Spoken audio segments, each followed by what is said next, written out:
Ons gaan dan begin met ons erediens. Ons gaan sing 'n toetrede lied van Vonk 2, die Vonk boekie. Dit is sommer die eerste lied in die boekie. Ons gaan daar albei die verse sing, Vonk lied 2. Ons gaan dit sing as toetrede lied terwyl u so bly sit. U gaan ook sit tydens die fotum en seëngroet en daarna sal ek die lofsang aankondig. Nou eers Vonk lied 2, kom juig oor God, sing almal saam, kom alle mense, roem sy naam. Ons sing vers 1 en 2 terwyl u so bly sit.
Die woord van God sê, om te glo is om seker te wees van die dinge wat ons hoop, om oortuig te wees van die dinge wat ons nie sien nie.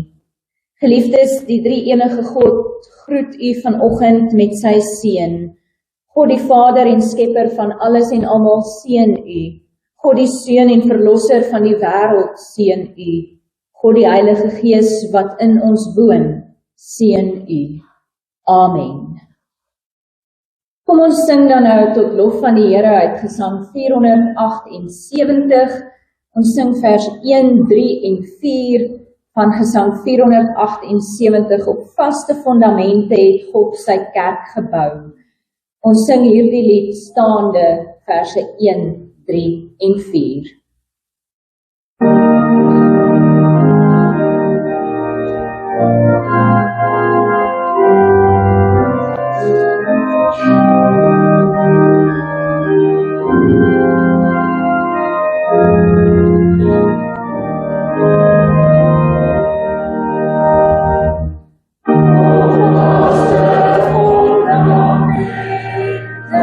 It's for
Ons skriflesing kom vanoggend uit die Nuwe Testament, uit Hebreërs hoofstuk 11, en ons gaan daar die eerste 16 verse van hierdie hoofstuk saam lees. Hebreërs 11, lees aan ons uit die 1983 vertaling, en die opskrif by die gedeelte is, wat geloof is. 'n baie bekende gedeelte, maar kom ons luister weer vanoggend na wat Hebreërs 11 vir ons sê. Om te glo is om seker te wees van die dinge wat ons hoop, om oortuig te wees van die dinge wat ons nie sien nie. Dit is immers vanweë hulle geloof dat daar oor die mense van die ou tyd met soveel lof getuig is. Omdat ons glo, weet ons dat die wêreld deur die woord van God geskep is. Die sigbare dinge het dus nie ontstaan uit iets wat ons sien nie. Omdat Abel geglo het, het hy 'n beter offer aan God gebring as Kain. Vanweë Abel se geloof het hy van God bevestiging ontvang dat hy 'n opregte man is. Want God het sy offers aangeneem, en deur dieselfde geloof spreek hy nou nog, al is hy reeds dood. Omdat Henog geglo het, is hy weggeneem sonder dat hy gesterf het, en hy was nêrens te vind nie, omdat God hom weggeneem het.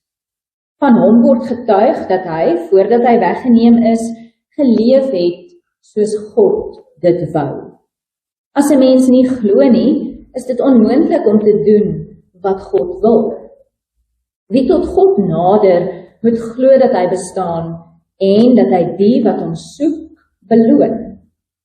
Vers 7, omdat Noag geglo het, het hy God eerbiedig gehoorsaam, toe hy gewaarsku is oor dinge wat nog nie gesien kon word nie. Daarom het hy die ark gebou om sy huisgesin te red. Sy geloof was 'n veroordeling van die wêreld, maar dit het hom erfgenaam gemaak van die vryspraak wat deur die geloof kom. Omdat Abraham geglo het, het hy gehoor gegee toe God hom geroep het om weg te trek na die plek toe wat hy as erfdeel sou ontvang. Hy het weggetrek sonder om te weet waar hy sou uitkom. Omdat hy geglo het hy in die beloofde land gaan woon, 'n vreemdeling in 'n vreemde land. In tente het hy daar gewoon, en so ook Isak en Jakob, wat saam met hom erfgename van dieselfde belofte was. Want hy het uitgesien na die stad wat vaste fondamente het, en waarvan God self die ontwerper en bouer is. Omdat Abraham geglo het hy, hoewel Sara onvrugbaar was en hy al te oud, krag ontvang om 'n kind te verwek, omdat hy God wat dit beloof het, getrou geag het. Die gevolg was dat daar van een man, 'n man wat nie meer 'n kind kon verwek nie, kinders afgestam het, so talryk soos die sterre van die hemelruim en so baie soos die sand van die see. Terwyl hulle steeds geglo het al hierdie mense gesterwe, sonder om te verkry wat beloof is. Maar hulle het dit uit die verte gesien en daaroor gejuig, en hulle het erken dat hulle hier op aarde slegs vreemdelinge en bywoners is. Mense wat so praat, gee daarmee duidelik te kenne dat hulle op soek is na 'n vaderland. As hulle terugverlang het na daardie land waaruit hulle weggetrek het, sou hulle die geleentheid gehad het om daarheen terug te gaan. Maar hulle het na 'n beter vaderland, dit is die hemelse, verlang. Daarom is God nie skaam om hulle God genoem te word nie. Trouwens, hy het vir hulle 'n stad gereed gemaak. Hier eindig ons skriflesing. Die woord van God is lewend en kragtig. Dit beoordeel die bedoelings en gedagtes van die hart. Ons gaan aan die einde van die preek sonder aankondiging sing van Gesang 489. Jy kan so lank daar oopmaak, Gesang 489, al die verse aan die einde van die preek.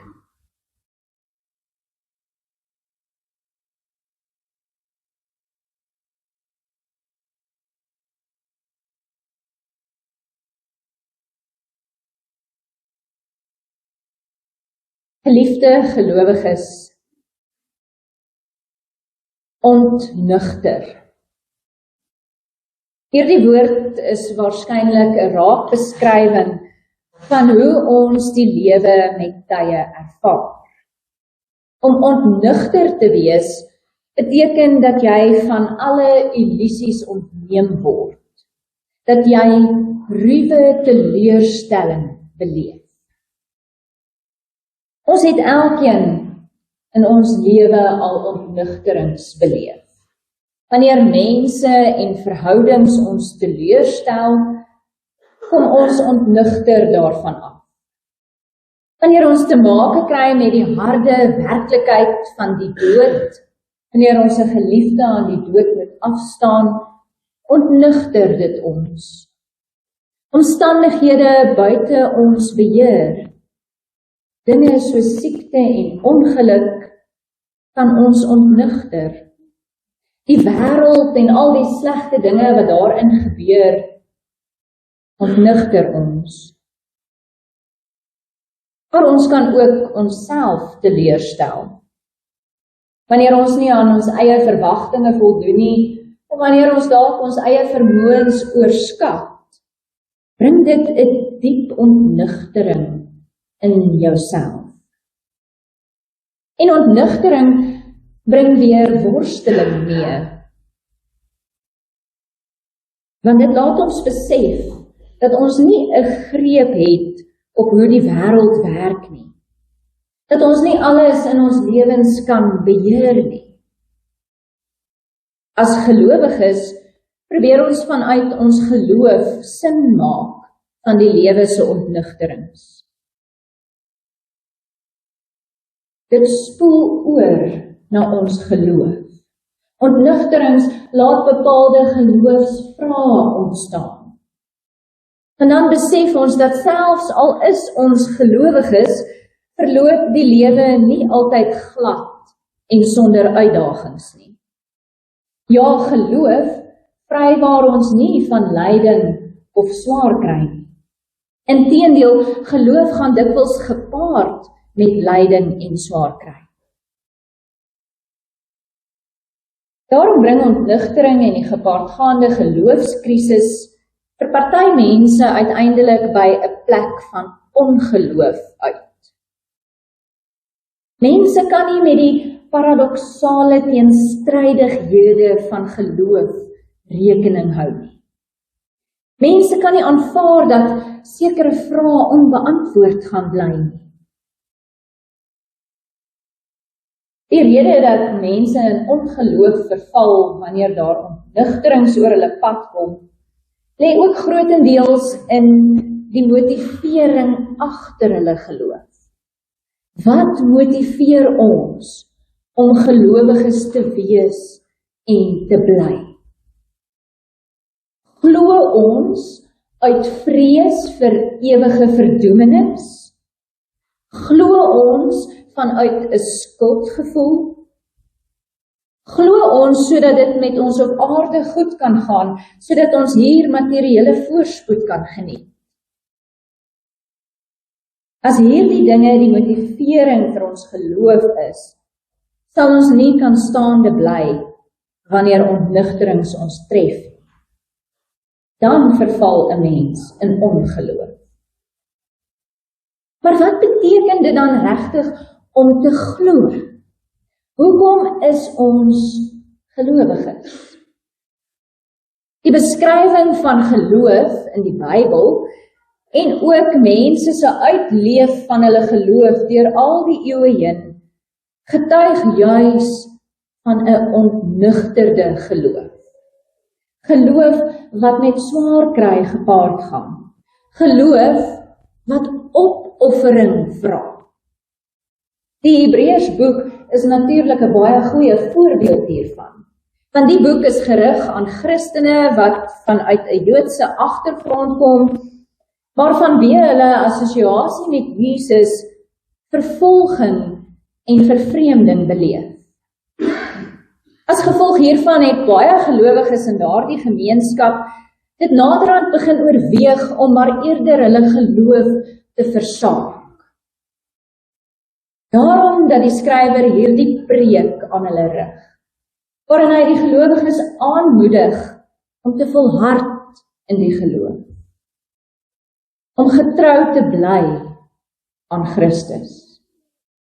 Die eerste deel van Hebreërs tot en met hoofstuk 10 verduidelik die basis waarop ons geloof gebou is. En daardie basis is die persoon van Jesus Christus. Die skrywer demonstreer hoe dat Christus hoe geskik is aan engele en alle hemelse wesens. Hoe dat Christus beter is as Moses. Hoe dat hy die wet kon vervul het, hoe dat hy die volmaakte hoëpriester is wat vir ons intree by God. In verlede week se nagmaalprediking het ons gefokus op Hebreërs 10, waarin Jesus se offer aan die kruis beskryf word as die volmaakte, eenmalige offer, wat vir ewig ons sonde uitwis en versoening bring tussen ons en God. Op grond hiervan, en uit dankbaarheid vir die redding in Christus, kan ons nie anders nie, as om ons geloof uit te leef. Maar wat behels die uitleef van ons geloof in die praktyk? Dit is die vraag wat Hebreërs 11 wil aanspreek. En dan begin dit daar in vers 1 met die baie bekende definisie van geloof. Geloof is om seker te wees van die dinge wat ons hoop, om oortuig te wees van die dinge wat ons nie sien. Sekerheid en oortuiging. Die Griekse woord vir sekerheid gaan daaroor dat 'n mens 'n vaste plek het waarvandaan jy kan hoop, waarvandaan jy kan wag op God. Die Griekse woord vir oortuig gaan weer daaroor dat 'n mens bewyse het wat maak dat jy nie iets sal ontken of verwerp nie. Maar hierdie bewyse van geloof is nie wetenskaplike of fisiese bewyse nie. Nee, die vastigheid wat geloof vir jou gee, word gevind in die bewyse wat nie met die blote oog gesien kan word nie. Maar waarvan jy nogtans bewys het deur jou vertroue op God. Hierdie geloof, hierdie vastigheid, sê die skrywer van Hebreërs, was deur alle geslagte heen die eienskap wat gelowiges vir God aanvaarbaar gemaak het. Wat met ander woorde gelowiges aan God verbind het. Daarom sê hy in vers 2, dis immers vanweë hulle geloof dat daar oor die mense van die ou tyd met soveel lof getuig is. Maar as ons eerlik is met onsself en met mekaar, klink hierdie tipe geloof amper onmoontlik. En daarom gaan die skrywer oor en gee vir ons voorbeelde van regte mense in die regte wêreld wat deur die geskiedenis heen hierdie intense, lewensveranderende geloof beoefen het. Hy begin by Abel, Henog, Noag, almal mense wat deur God as regverdig beskou is. Abel vanweë sy opregte gesindheid. Henog vanweë sy nabye verhouding met God. Noag vanweë sy gehoorsaamheid aan God. Maar die skrywer staan net vlugtig stil by elkeen van hierdie figure, voordat hy aanbeweeg na die voorbeeld des voorbeelde Abraham. Abraham is die verpersoonliking van 'n aktiewe, dinamiese geloof. Van geloof in aksie. Geloof as gehoorsaamheid wat lei tot beslissende optrede. Selfs en veral waar daar geen tasbare of sigbare bewyse is vir daardie opdrag nie. En dan gebruik die skrywer 2 gebeure uit Abraham se lewe. Hy sê in die eerste plek trek Abraham weg van sy land, van sy voorouers, na 'n vreemde land wat God aan hom beloof. En daar gaan leef hy as vreemdeling in die vreemde land. Hy is uit plek. Maar hy doen dit in die geloof. In die verwagting van God se belofte, van vaste fondamente, van 'n stad waarvan God self die ontwerper en bouer is.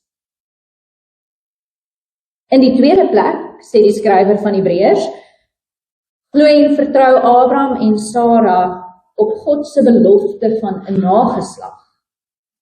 Al was Sara onvrugbaar, en al was Abraham, soos die Grieks hier sê, al so goed soos dood. Vertrou hulle op die belofte van 'n nageslag, en hulle sien dit uiteindelik ook in vervulling gaan. So demonstreer die voorbeeld van Abraham se geloof dat geloof nie geanker is in aardse werklikhede nie. Nee, Abraham se geloof berus op 'n werklikheid ver verby ouderdom en vreemdelingskap. Maar eintlik in al die voorbeelde van Abel en Henog en Noag, sien ons hoe dat geloof aardse werklikhede verbygaan, dit transcendeer. Maar tog het hierdie mense se geloof nie gewaarborg dat alles altyd goed sal afloop vir hulle nie. Vanweë hulle antwoord op God se roepstem, het hierdie gelowiges vervreemding beleef. Hulle was vreemdelinge en bywoners op aarde. Hulle was uitgeskuif deur die mense en die wêreld rondom hulle.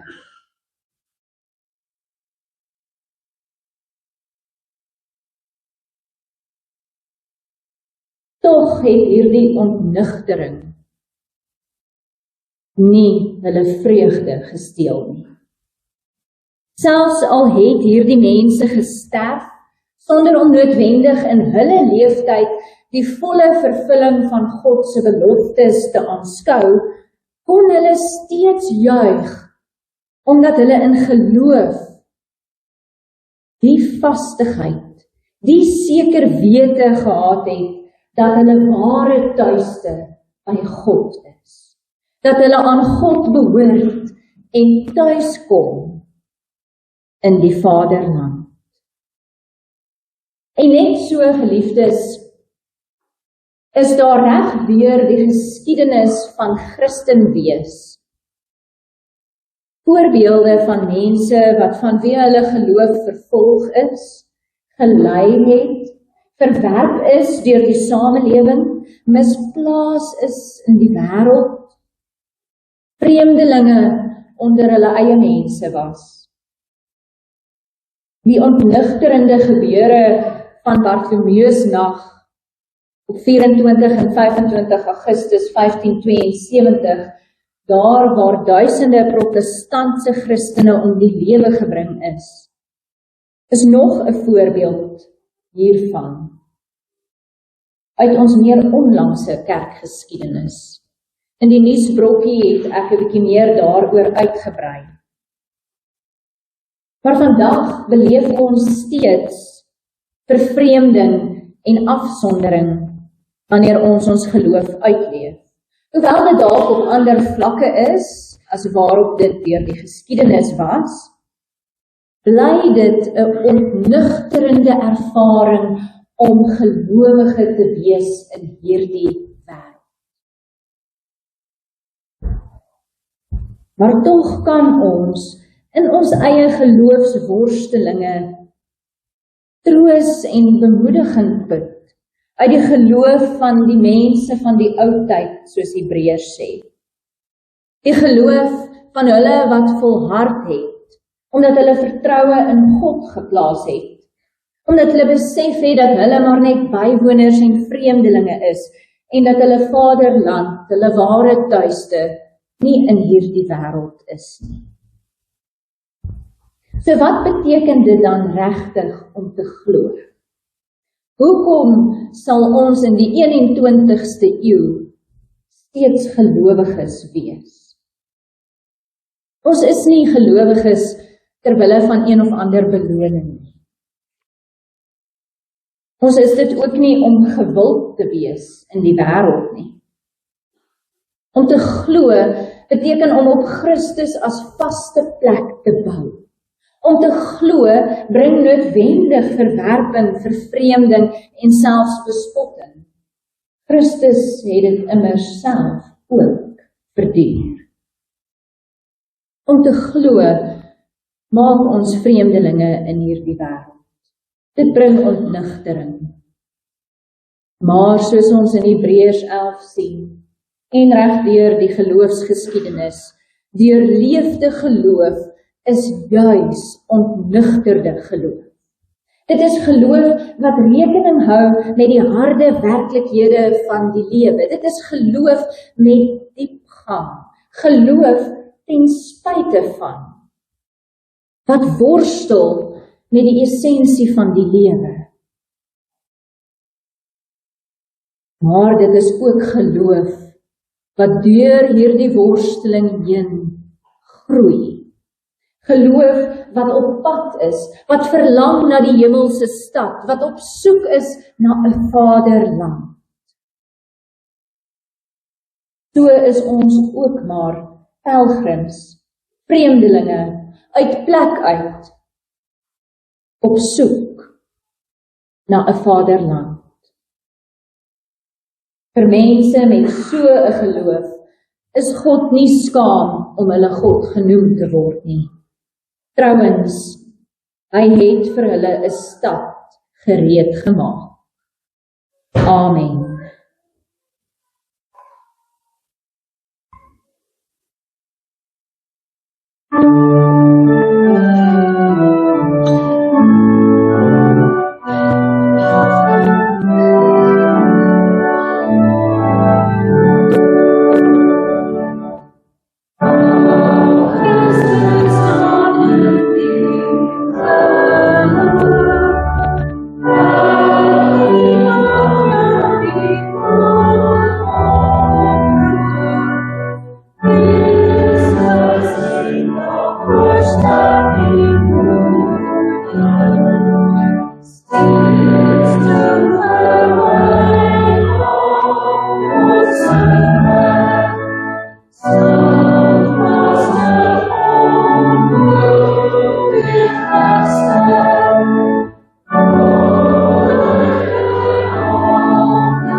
Broers en susters, nou dat ons in die prediking opnuut verseker is van God se genade en opgeroep is tot ons geloof, en omdat die woord van God ons ook leer, dat ons uit genade deur geloof gered word, laat ons, terwyl ons net so bly sit, ons geloof so bely.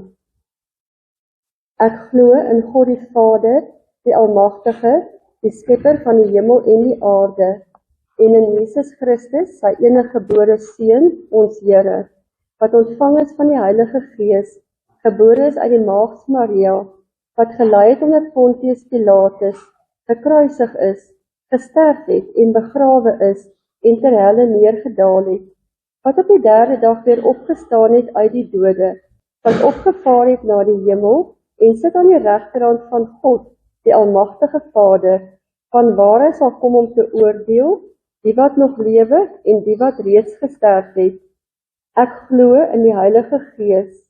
Ek glo aan 'n heilige, algemene, Christelike kerk, die gemeenskap van die heiliges, die vergewing van sondes, die opstanding van die vlees en 'n ewige lewe. Amen. Gemeente, ons het nou ons geloof bely. Kom ons gaan leef nou ook uit dankbaarheid hierdie geloof uit in die wêreld daar buite. Kom ons luister aandagtig uit Deuteronomium 5 hoe ons dit moet doen.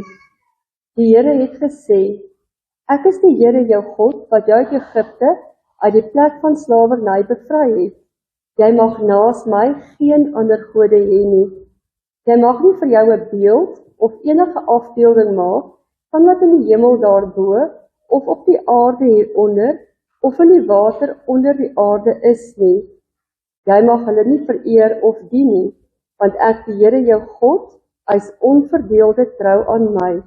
Ek reken kinders die sondes van hulle vaders toe, selfs tot in die 3de en 4de geslag van die wat my haat, maar ek betoon my liefde tot aan die 1000ste geslag van die wat my liefhet en my gebooie gehoorsaam.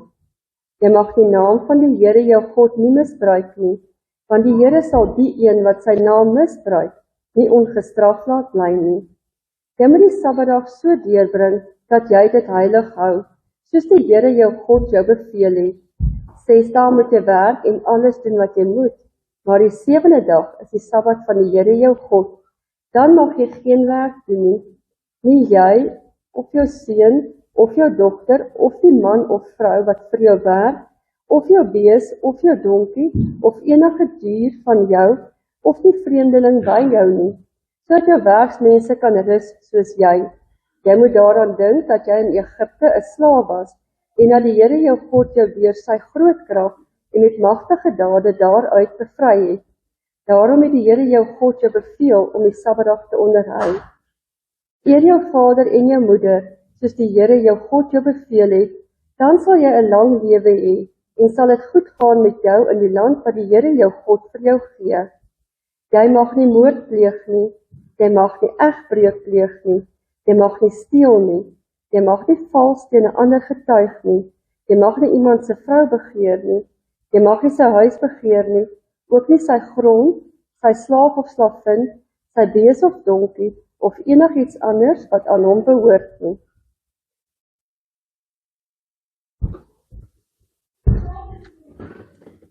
Liefdes, kom ons dank nou saam.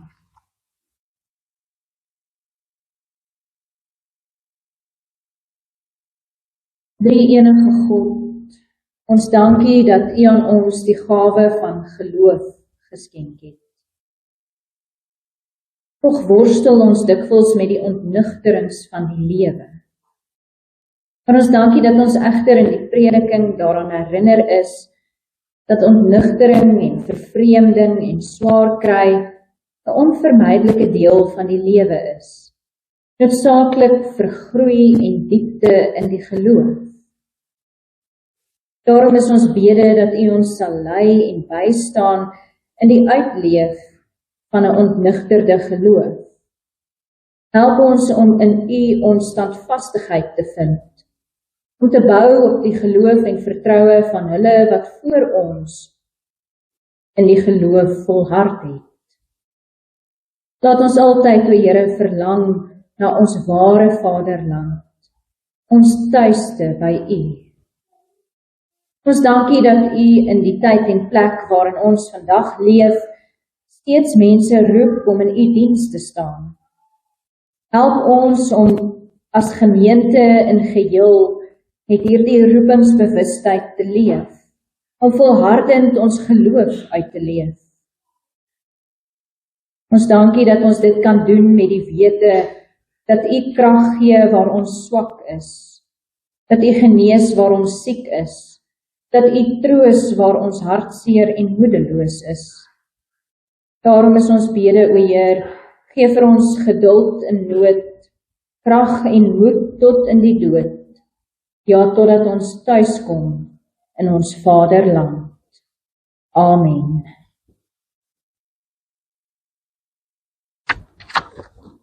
Ons sing nou as slotsang, gesang 477, albei die verse, hou Christus self sy kerk in stand, vergeefs die helse woede, as Here aan Gods regterhand, regeer hy ons ten goede. Hy is in alle leed steeds tot ons hulp gereed, bewaak die Christendom, en waar die vyand kom, stuit hy die bose woede. En dan vers 2, o Christen, wat op hom vertrou, jy moet geen onheil vrees nie, sal hy wat sy gemeente bou, ons nie 'n toevlug wees nie. Hy oor die toekoms heer, waak oor sy woord en eer. Hy gee geduld in nood en krag en moed in dood. Moet geen bedreiging vrees nie. Ons sing dit as ons slotsang, gesang 477, en dan na die seën sluit ons af as wegsendinglied met die Ons Vader, gesang 266. So nou eers 477 en dan na die seën sing ons die Ons Vader.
groete aan al julle voorgangers en aan al die gelowiges. Die genade van God sal by julle almal wees. Amen. Amen.